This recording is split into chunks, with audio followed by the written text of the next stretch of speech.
Good morning, everybody. Good morning. Boy, that's kind of quiet for all 50 of you. Good morning, everybody. Good morning. Oh, there we go.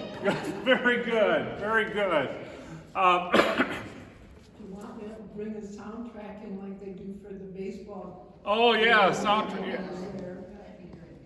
And get introduced, or like Lizzie at one Advent service, she was acolyting, I think. Anyway, she warmed up the crowd first of all by telling a couple knock-knock jokes, and then she comes out the back in front of me and she goes.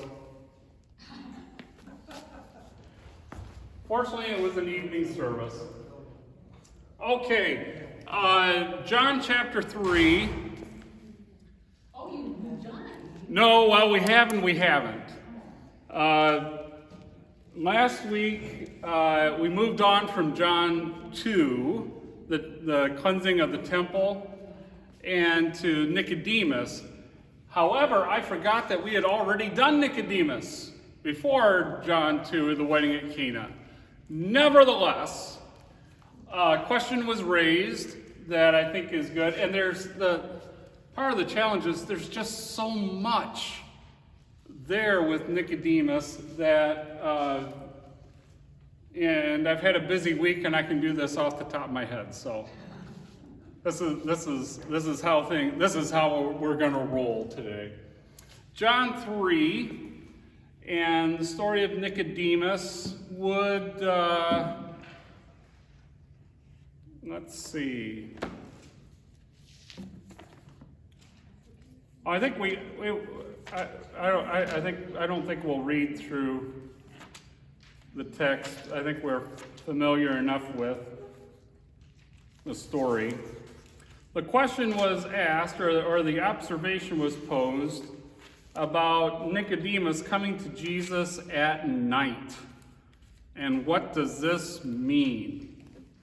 One of the core symbols in the Gospel of John is light. And it's a symbol for Christ, first and foremost, and then ramifications that go on from there, the contrast between light and dark. Just as I think we mentioned with water and rebirth, there's some universal symbolism that's being used here. That symbols like water or light or bread is another core symbol. That there is certain meaning that extends, that is common to mankind. And some symbolic meaning that is universal. And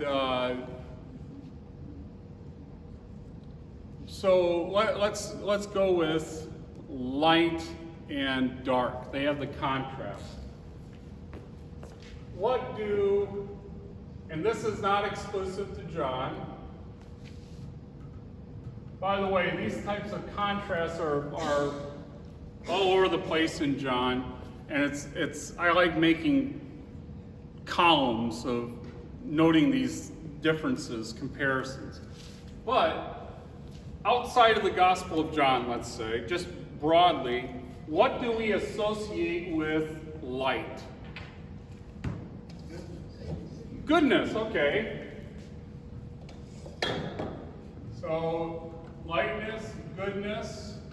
So, dark would be badness, all right?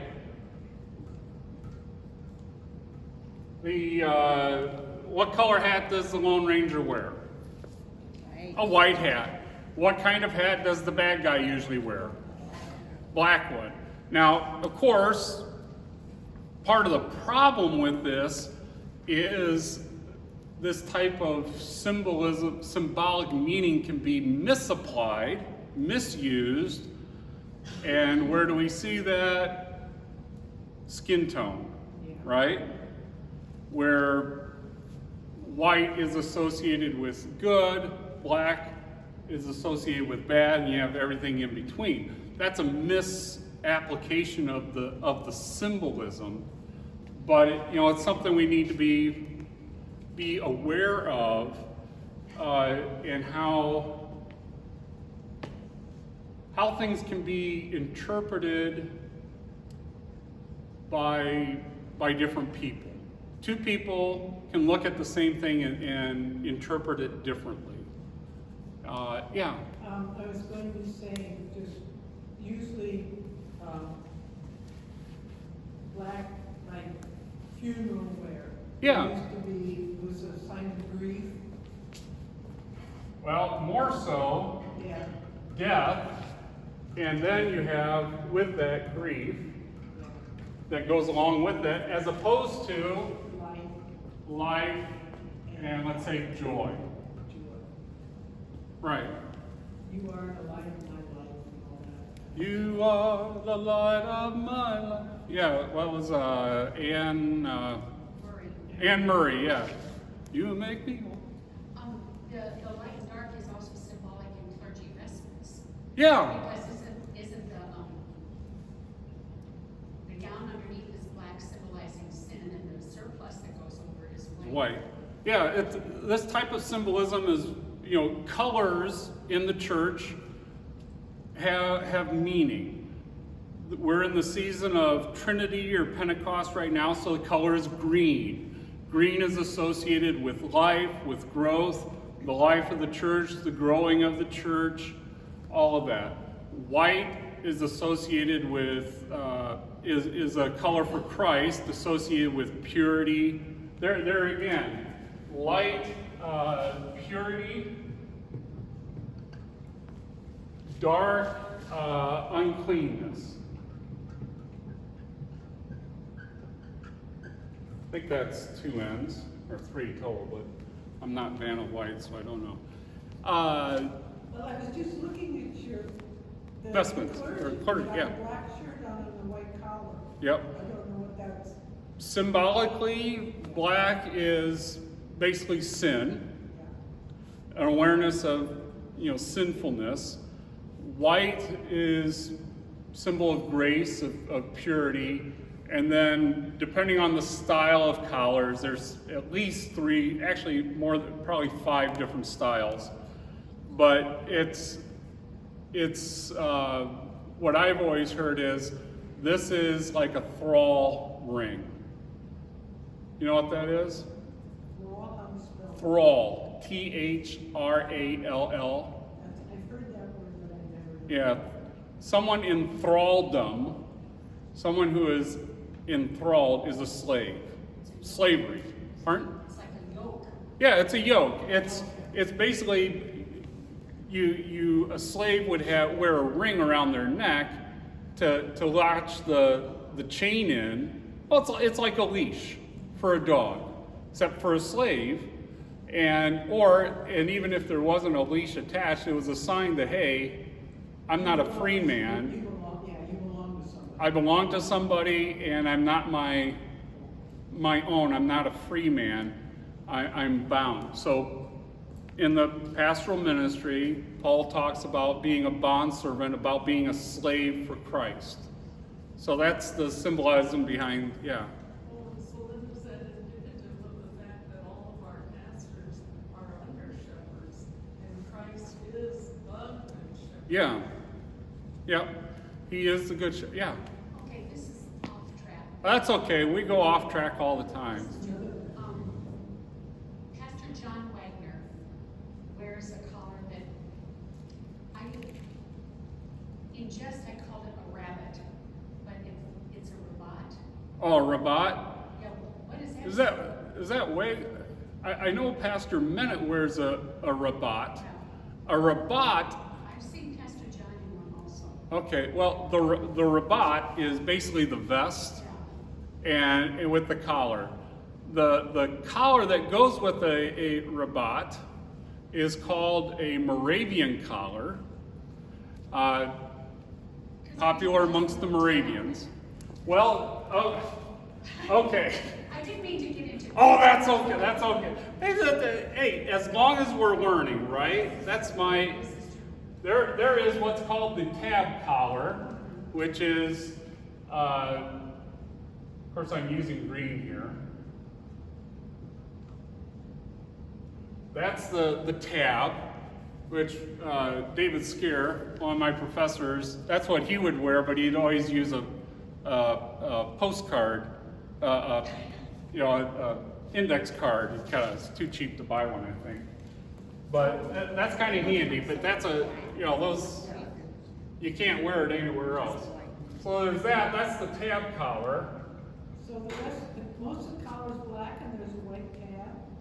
But yeah, it's the shirt has a collar on and just little where you can slip in the tab on each side. Like a bow tie.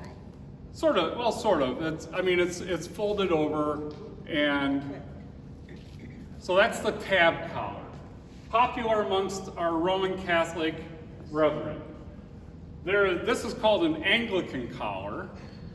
Popular amongst our Anglican brethren, which is around. You can get them different heights depending on your level of sanctification. You can get one that goes up a bit higher.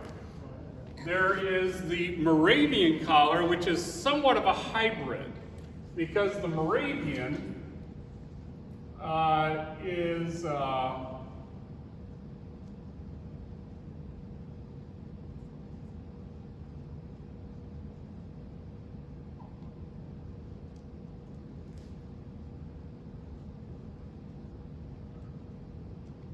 is this, but it has about halfway up a black border, another collar that's part of the shirt.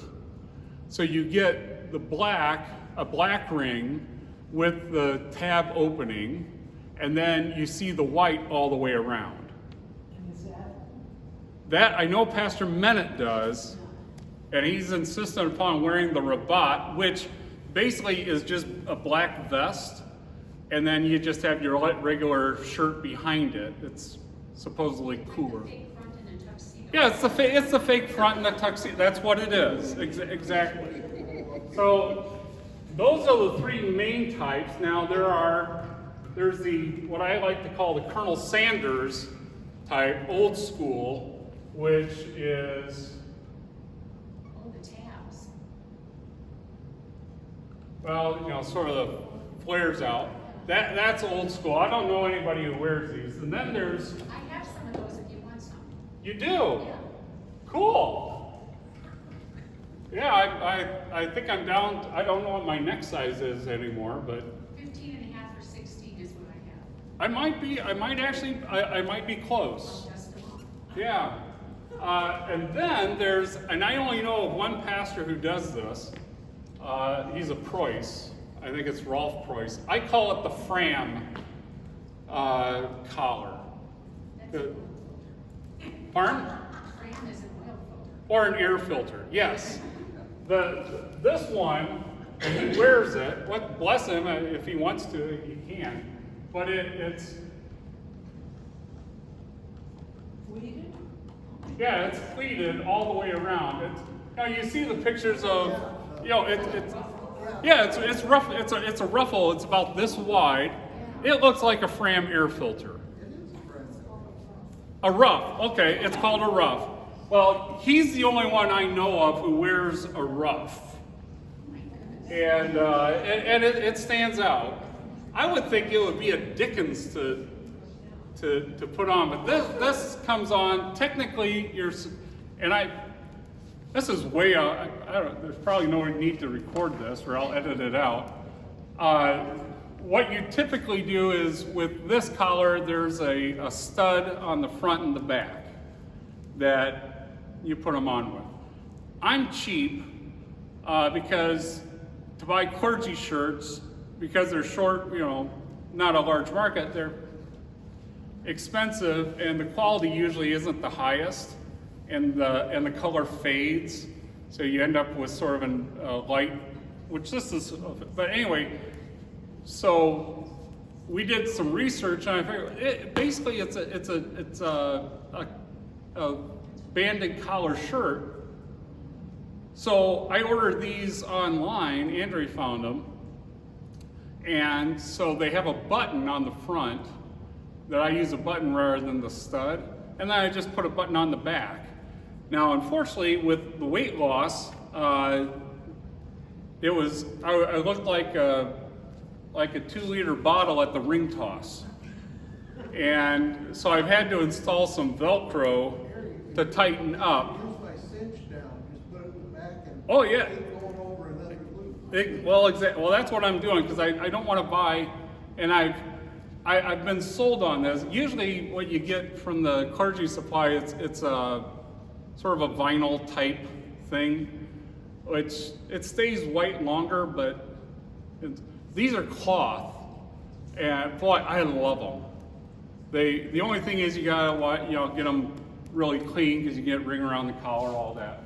But they're much more comfortable. The cloth ones are but well worth the investment, I think. Okay, we got purity and Okay, yeah, we're back. Thank you, Barb. Actually, this reminds me of what the sun. Yeah, the sun is the light of the world, because it lights up the whole world. Well, Jesus and actually a lot of Old Testament, what was deified in pagan, the sun was a deity, a false god that in Greek mythology it was what, Helios or Apollos, ride his chariot.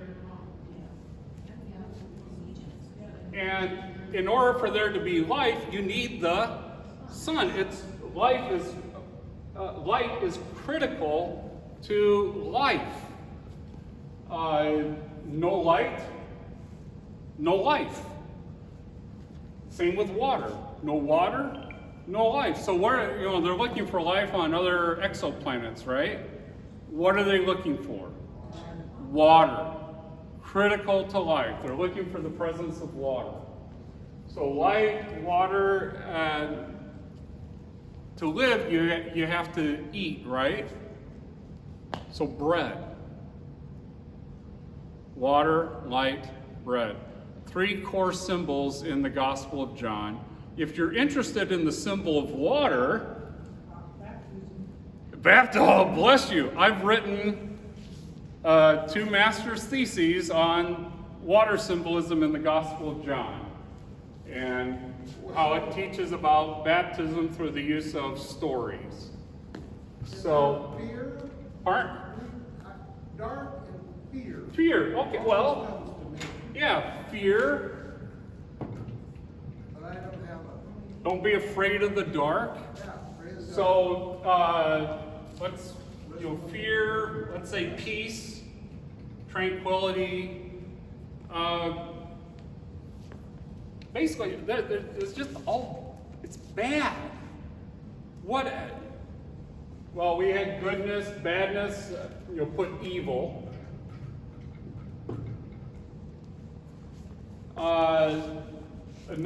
If someone is in the dark, it means lack of knowledge. lack of knowledge, so ignorance.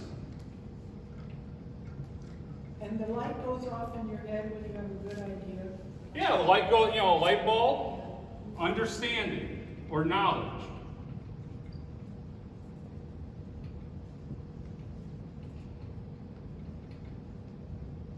Wisdom. I'll put here folly. This is a term we don't use anymore, but when I was growing up, if someone wasn't very smart, we called them dim. Yeah, dim-witted. Yeah. So Right. darkness. Yeah, dim, dark. Yeah, it's, And we still make those, we still make the dim with it, we don't do with it anymore. So there's always some kind of derogatory remark that moves you out of the light. Right, yeah. You're not a part of the light, so obviously. You're not enlightened. You're not in the know. You're shrouded in darkness, in the shadow of death. So all of this is associated with darkness, all of this with light. Now, in the prologue, Jesus is, there was a man sent from God. He came, his name was John. He came as a witness to the light. And Jesus is the true light. So if there's a true light, there must be a false light or false lights, plural. So you have difference between truth and falsehood. There, we could put there truth, falsehood. By the way, Jesus is the light of the world. He's the true light. Who's the prince of darkness? Satan. So darkness is associated with Satan. Light, who dwells in irreproachable light? God does.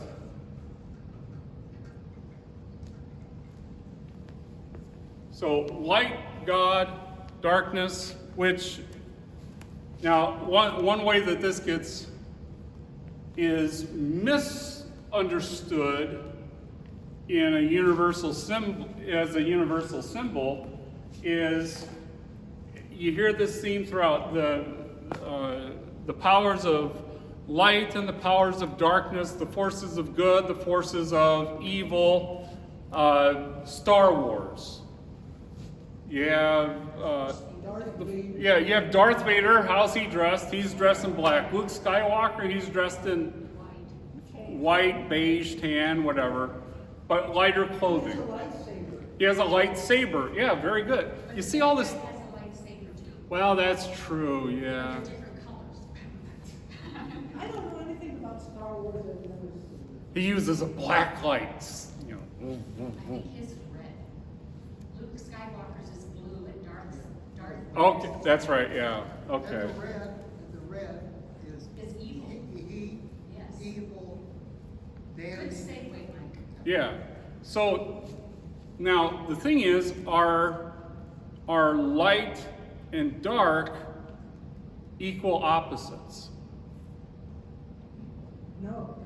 No, they're not. Now this gets misinterpreted, misapplied in various. It's called dualism, where and you see this in a.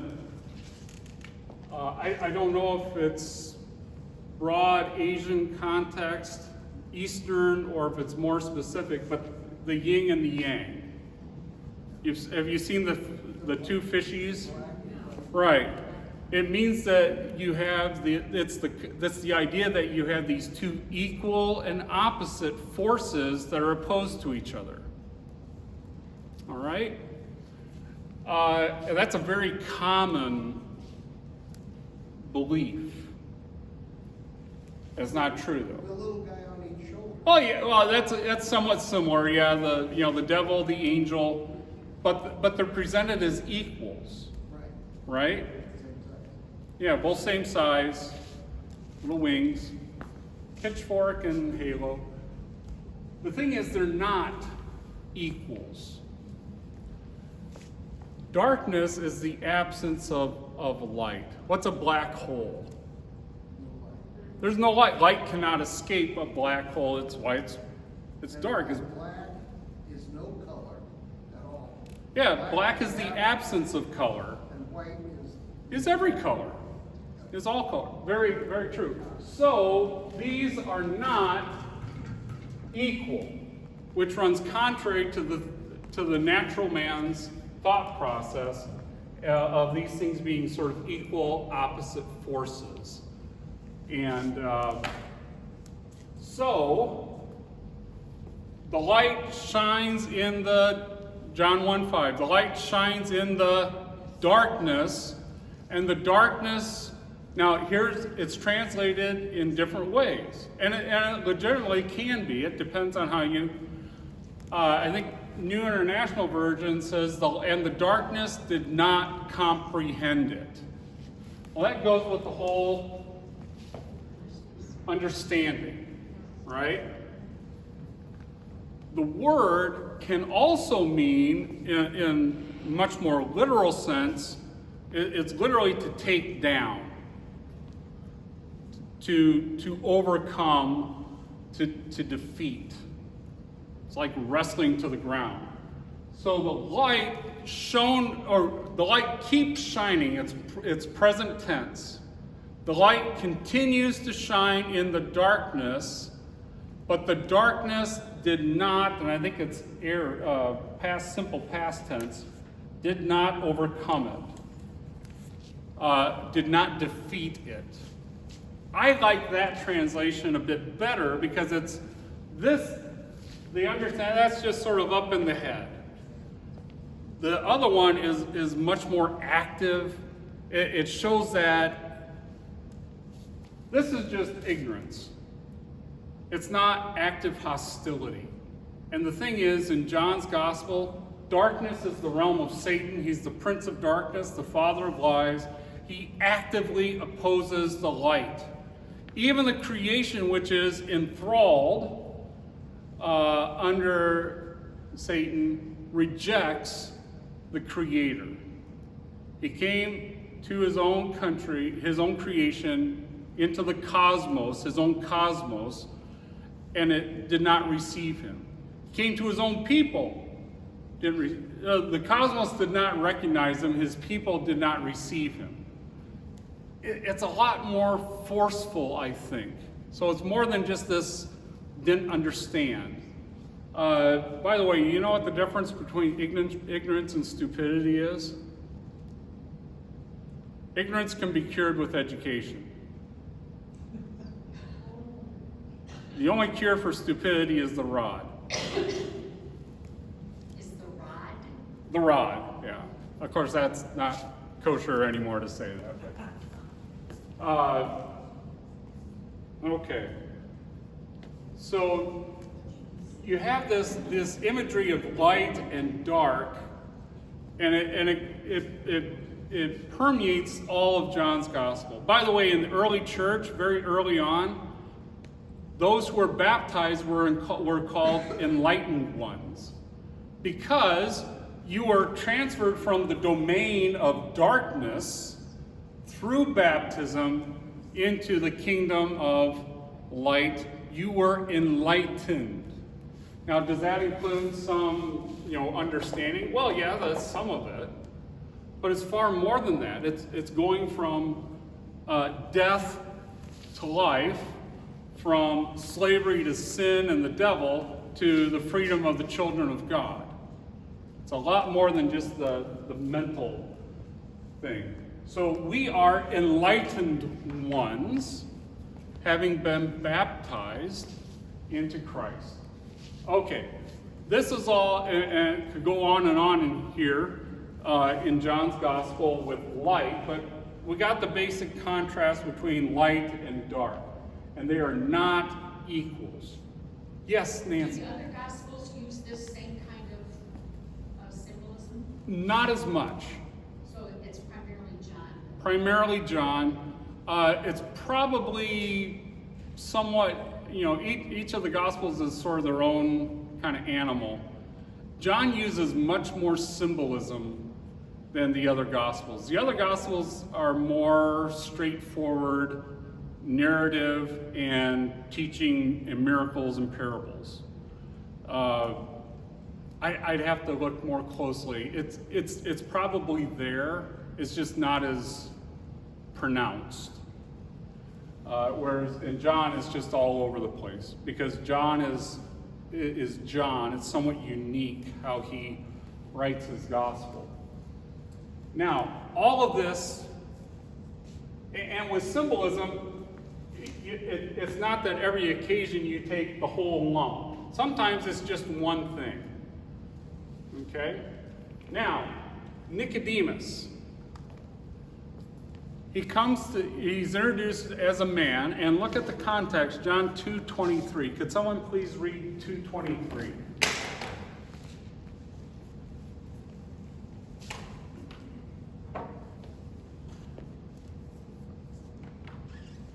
John 2:20. Yeah, John 2, verse 23. Now when he was in Jerusalem at the Passover feast, many believed in his name when they saw the signs which he did.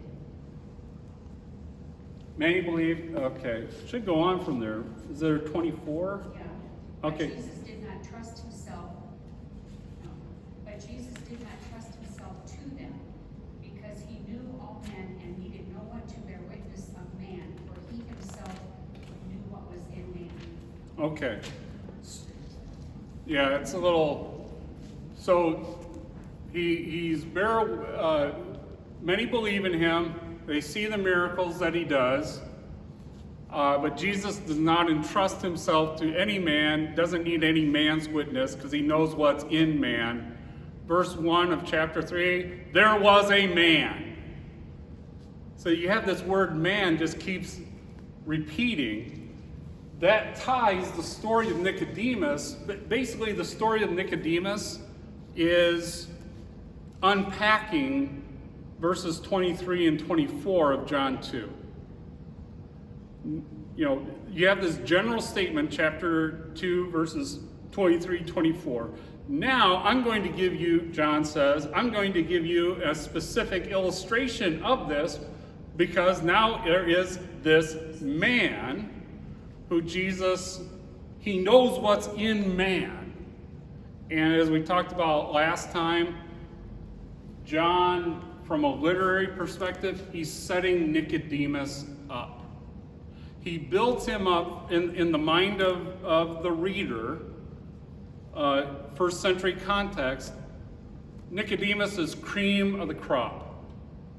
He's top dog. He's a Pharisee, very religious, very pious. He's a ruler of the Jews. You know, he's part of the religious political elite. He's the teacher of Israel. He's a religious scholar. And my thought is that is actually a title, the teacher of Israel, sort of like Nobel or Poet Laureate of the United States, is the idea. That's my own personal thought. He's a Jewish male. And then you'll have two other stories, and you have this sort of inverse relationship. You have the Samaritan woman, and then you have the royal official, which most likely was a Gentile. So in these three stories, you have the ancient Hellenized world from the Jewish perspective. You have Jews who are closest to God. You have Samaritans who are sort of synergistic, quasi-half-Jews. And then you have the pagan Gentiles. The irony is, you go from, as you go from Jew to Samaritan to Gentile,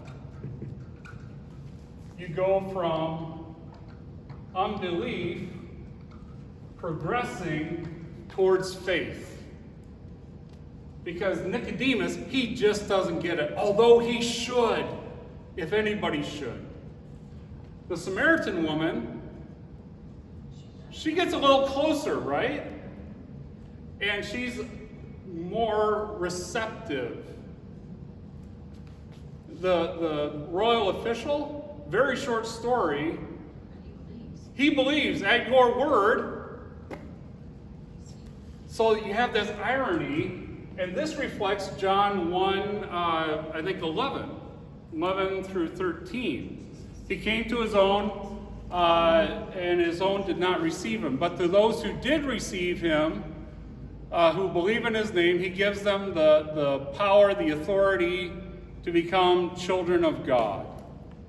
So the Jewish world is being turned upside down here. And the Gentiles are more receptive than his own people, ironically. And the one who's least likely, the lowest expectations, is held up as a model of faith. The one of greatest expectations, he stumbles and falls. Now, there's hope held out for the Jews because Nicodemus, he shows up halfway in the gospel, where he comes to Jesus' defense in the Sanhedrin. We don't condemn a man without at least first hearing him, and then he gets chastised. And then where does Nicodemus show up finally? What? At the burial. He's there. He buys the 100 pounds of ointments along with Joseph of Arimathea, to give Jesus not just proper burial, but a king's burial. 100 pounds of ointment. That's a lot of money. He gives, that's the burial. Pardon? He puts his money where his mouth. Well, he puts his money where his mouth is. It's a confession. Finally, yeah. Nicodemus, by that, he's making a confession that this man, now, his confession isn't quite complete yet. Resurrection still hasn't happened. But he is making the confession that Nathanael made. You are the Christ. You are the Son of the living God. You are the King of Israel. That's what Nicodemus is saying implicitly by giving Jesus a royal burial. He is confessing Jesus as the King of the Jews, as his king. So he gives him a king's burial. So there's hope held out for God's people. Nicodemus, real historical person, this account really happened. John uses this to teach there's hope for the Jews, the Jewish people coming around. The Samaritans are also included, so are the Gentiles. Acts, I think 1 or 2, Jesus sends them out to, you have Jerusalem, Samaria, and the ends of the earth. There you have the mission of the church in these 3 stories. By the way, 1 and 2, Nicodemus and the Samaritan woman, both include the symbol of water, right? Unless one is born again of water and the Spirit, living water. The Gentile, water is not part of the story, but where does it take place? By a river. No, it's where Jesus had first turned water into wine. Cana. So you have Cana to Cana between chapters 2 and 4. Water is not part of the story of the Gentile, except for the place reference where Jesus turned water into wine.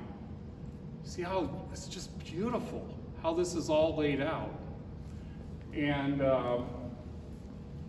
but getting back to,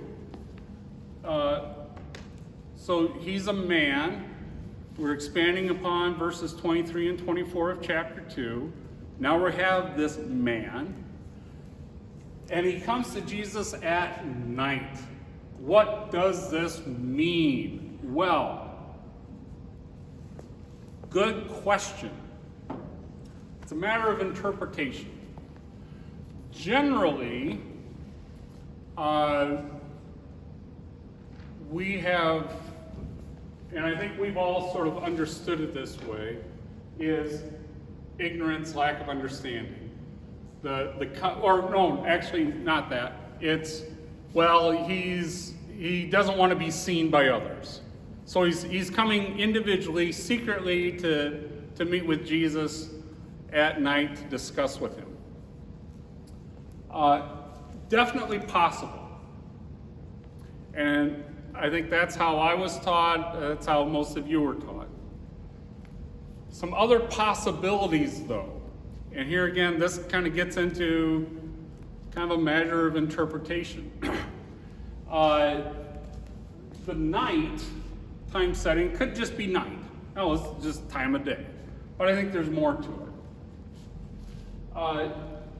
Nicodemus is literally and figuratively in the dark, which is more than just ignorance, it's unbelief. He shows his lack of understanding when he talks with Jesus. He just doesn't get it. His reason can't figure it out.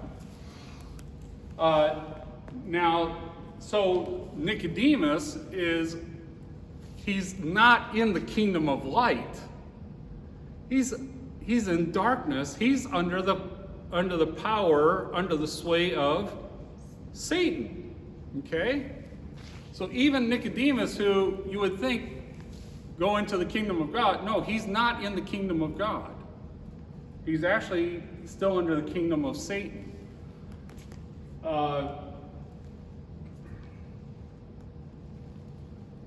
It can be unbelief, ignorance. Now, is there hostility? That's another question. Is Nicodemus a sincere seeker? Well, possibly. He's seen Jesus' signs. Take him at his word. Hey, we know that you are a man come from God. Because, the miracles that you do, only someone who's come from God can do this. He doesn't want to say that openly. As far as we know. Well, when he comes to Jesus at night, so the other people, Jews. Well, that's the thing is this a secret meeting? That's another thing. It not necessarily so. Later on down the chapter, in verse 19, it says, light has come into the world, men love darkness instead of light because their deeds were evil. Yeah. Everyone who does evil hates light and will not come into the light, for fear their deeds will be exposed. I don't think Nicodemus wanted anybody to know he was going to talk to Jesus. But he does come to the light. He just doesn't get it, but it bothers him. You see, there's a lot to unpack here. Doesn't want other people to find out he has devils. Possibly. But let me just kind of point out why I say possibly. Here again, generally we've been kind of taught that Nicodemus is stealthily coming to see Jesus, private dialogue. Definitely possible. Another possibility is number one, nighttime was the time for study. Because what did you have to do during the day? Work. Paul was a tent maker, right? He worked at daytime and he studied at night. It was time for Torah study. So, Jesus being a rabbi, there's a good and we're not told the location of this meeting. This was study time. This was study hall. So the nighttime setting would have been the usual time for reading and religious discussion. The other thing is, you have this back and forth between the singular and the plural. And we don't see this in English with the second person you. We use you to mean you as an individual and you, unless you're down south where you say y'all or all y'all. But forgive me, Adora, that's terrible English. But we see it with the first person between I and we. What does Nicodemus say? We know. So he's not just speaking for himself, he's speaking for himself and others. Now, who those others are, not quite sure. Is it a small set of his Pharisee friends that have seen Jesus' miracles and are, inquisitive? What happened? John the Baptist, he's baptizing. This is another parallel. You have these parallels between Jesus and John the Baptist. John the Baptist is baptizing. The Pharisees sent a delegation of priests and Levites to go question John, hey, who are you? Now you have this parallel. You don't have a delegation of Pharisees. You have one of the top dogs. And he's coming to Jesus. And he's not quite saying, asking, who are you?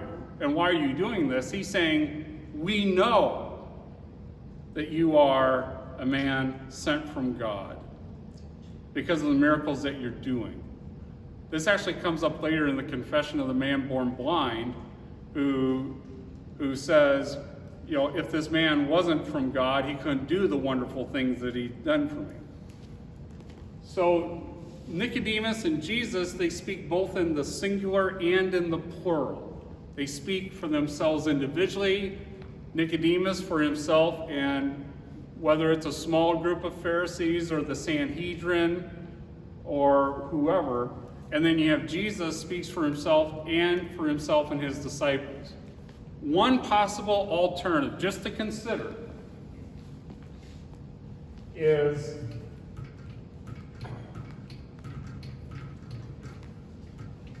good exercise. And the more I think of it, I think this is more likely. This is sort of my preferred interpretation now. Stick figure.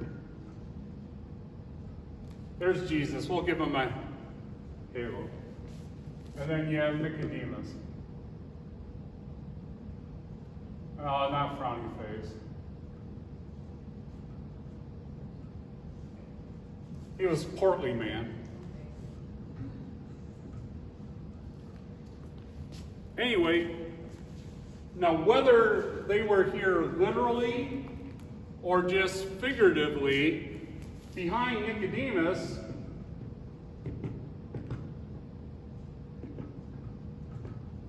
you have all these other guys who were either there literally present, or at least he's speaking as their representative. We know. Same thing with Jesus. Either there was a meeting between those two individually, or you have the 12, or what would eventually be 12. I see it more as they're in, let's say they're in an auditorium or a study place. And you've seen this scene before probably, where you have the Martin Luther movie.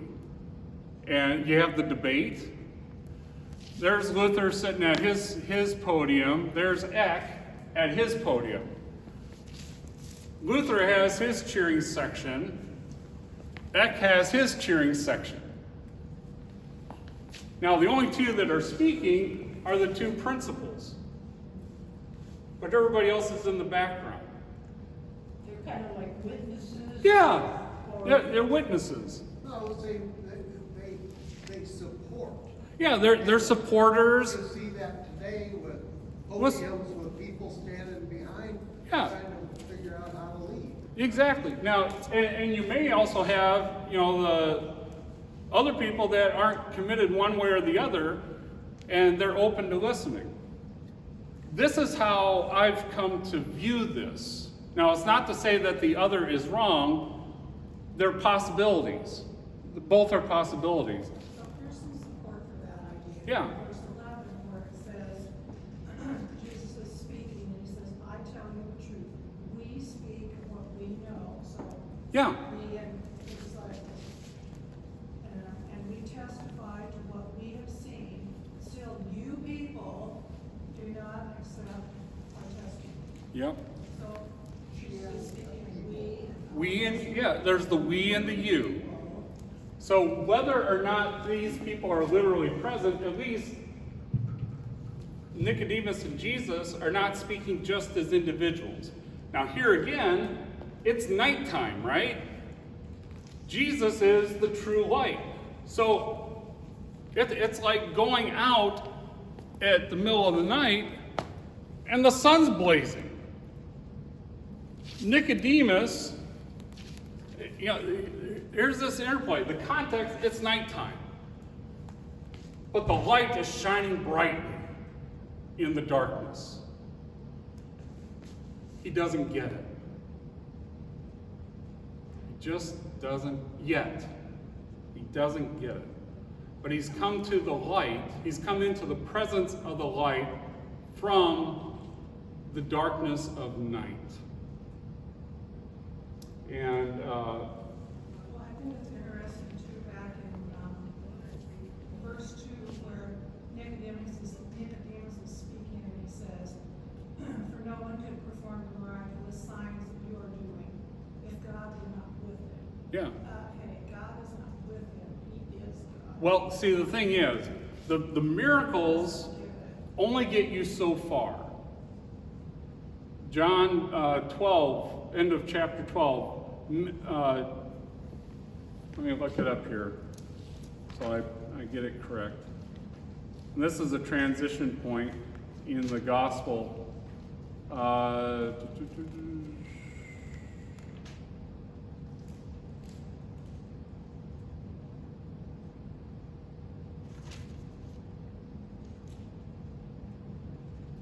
is it 46? I've come into the world as the light, so that no one who believes in me should stay in darkness.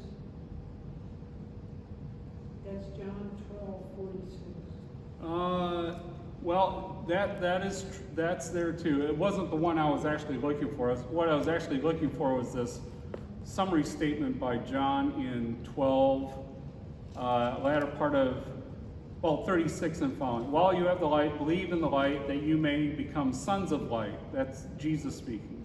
Then John picks up and he says, when Jesus had said these things, he departed and hid himself from them. Though he had done so many signs before them, Yeah. they still did not believe in him. The signs will just get you so far. So that the word spoken by the prophet Isaiah might be fulfilled. Lord, who has believed what he heard from us, and to whom has the arm of the Lord been revealed? Therefore they could not believe. I believe that I cannot by my own reason or strength believe in Jesus Christ my Lord or come to him. For again Isaiah said, he has blinded their eyes. There's again light and dark. Blindness is associated with darkness, right? So you have the story in chapter 9 of the man born blind. Jesus opens his eyes so that he can see. And his heart in their heart, lest they see with their eyes and understand with their heart and turn, and I would heal them. And then, goes on from there. So, and the thing is, all this we got out of pretty much, and he came to Jesus at night. And we're not even into the heart of Nicodemus' story. You have the whole discussion about being born, actually begotten again or from above. It can be either way. See you, Dora. God's blessings. Where here again, Nicodemus, he's the best of the best, and it's not good enough. Jesus sucker punches him. Nicodemus is very, rabbi, we know, he's very nice, very cordial, all that. And Jesus just kind of sucker punches him, says, unless you're born again, unless you're begotten again from above, you can't enter the kingdom of God. Boom. Your life, in terms of salvation, all your life, your pedigree, your accomplishments, your knowledge, your understanding, your study, all of that, not good enough to get into heaven. Boom. And Nicodemus kind of staggers back a little bit. We are well beyond our time. So I think just because I'm having a lot of fun, and that's what's most important, isn't it? That I have fun. I think we'll pick up on Nicodemus again, because there's just so much here, and I hope it. Stuff confusing me here when Jesus starts talking about the wind blowing around, and I'm going, you have gone, I'm going to borrow your own phrase, Jesus, you have gone on a major rabbit trail. Well, and the thing is, and that there again, going a little bit further, the word there is pneuma, like pneumatic or pneumonia. What is Jesus saying here? The wind blows where it will, or the Spirit blows where He will. Is it one, the other, both? So we can get into that. But have a wonderful week, everybody. You survived. Oh, I will. I will, somehow.